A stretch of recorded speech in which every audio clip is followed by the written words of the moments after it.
Hello guys, അപ്പോൾ ഇന്നൊരു വൈകുന്നേര വ്ലോഗാണ് ചെയ്യുന്നത്. അപ്പോൾ ഡേ ലൈഫിനൊക്കെ നമ്മൾ രാവിലെ തന്നെ ചെയ്യേണ്ടേ, അപ്പോൾ വൈകുന്നേരം ആയതുകൊണ്ട് നമ്മൾ വൈകുന്നേരത്തൊരു വ്ലോഗ് കാണാം. അപ്പോൾ കൊച്ച് ഉറങ്ങുകയാണ്, നല്ല ഉറക്കത്തിലാണ്. അതുകൊണ്ടാണ് ഞാനൊരു വ്ലോഗ് എടുക്കാമെന്ന് വിചാരിച്ചത്. അപ്പോൾ ഇനിവേ അനിയത്തിയുടെ നല്ല ഉറക്കത്തിലാണ്. കൊച്ച് ഉറങ്ങിയപ്പോൾ ഭയങ്കര മൂഡ് ഓഫ് എന്ന് പറഞ്ഞിട്ട് ഉറങ്ങി. അപ്പോൾ നമുക്ക് ഓളെ വിളിച്ചുണർത്താം. ഇത് എവിടെ അല്ല എവിടെയെന്ന് ആദ്യം കണ്ടെത്തണം. എടീ ഇതുവോ ഒരു വീഡിയോ എടുത്താലോ? നീച്ചങ്ങട്ട് നീക്ക്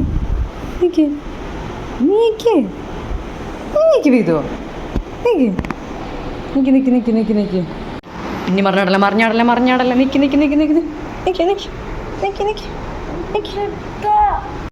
സക്സസ്ഫുള്ളി നമ്മൾ അവളെ എണീപ്പിച്ചിട്ടുണ്ട്. ഇനി ഇപ്പം വരും. എവിടെ അവളെ ഞാൻ എണീപ്പിച്ചു. എങ്ങനെ ഇപ്പോൾ ഉറങ്ങണ്ട. ഓക്കെ, അപ്പോൾ ഞങ്ങളിതാ ഒരിപ്പോൾ സമയം ഇപ്പം എത്രയടി? 5 മണി ആയിട്ടുണ്ട്. അച്ഛൻ അമ്മേനെ കൊണ്ടുവരാൻ പോയിട്ടുണ്ട്. കൊച്ചുറങ്ങിയോണ്ടാട്ടെ ഞങ്ങളിങ്ങനെ ഫ്രീ ആയിട്ട് ഇരിക്കുന്നല്ലേ. അപ്പോൾ ചോദിക്കുന്നത് എപ്പോഴാണ് കുട്ടി എഴുന്നേക്കാന്നിങ്ങനെ ചോദിച്ചുകൊണ്ടിരിക്കുകയായിരുന്നു. ഇപ്പം എഴുന്നേക്കുണ്ടാവും.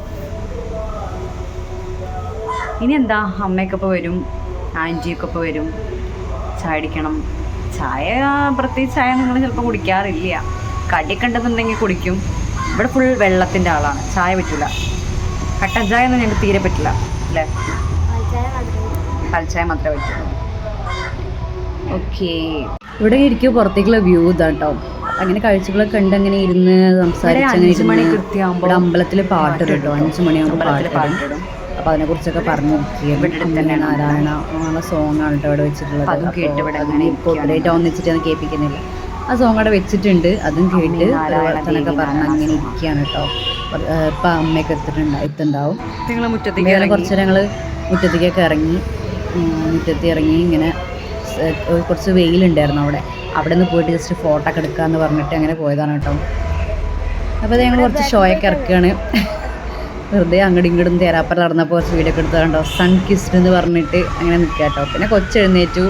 കൊച്ചിന് ഞാൻ പഴം നെയ്യിലിട്ട് വാട്ടിയിട്ട് വെച്ചിട്ടുണ്ടായിരുന്നു, അത് കൊടുത്തു. പിന്നെ അവൾക്ക് ഇങ്ങനെ മുറ്റത്തേക്ക് ഇറങ്ങണം, ചെരുപ്പൊക്കെ ഇട്ട് നടക്കണം. അപ്പോൾ സ്ഥിരം പരിപാടി ഇതാണ്. അപ്പോൾ ഉണങ്ങി നീറ്റ പാടെ അവൾക്ക് ചെരുപ്പൊക്കെ ഇട്ട് മുറ്റത്തേക്ക് ഇറങ്ങണം കേട്ടോ. അപ്പോൾ അത് കൊടുത്ത് പഴം കൊടുത്ത് സെറ്റാക്കി ഞാൻ മുറ്റത്തേക്ക് ഇറങ്ങി കുറച്ച് നേരം നടന്ന് പിന്നെ അതാ ഇരുട്ടായി ഞങ്ങളകത്ത് കയറി. അത്ര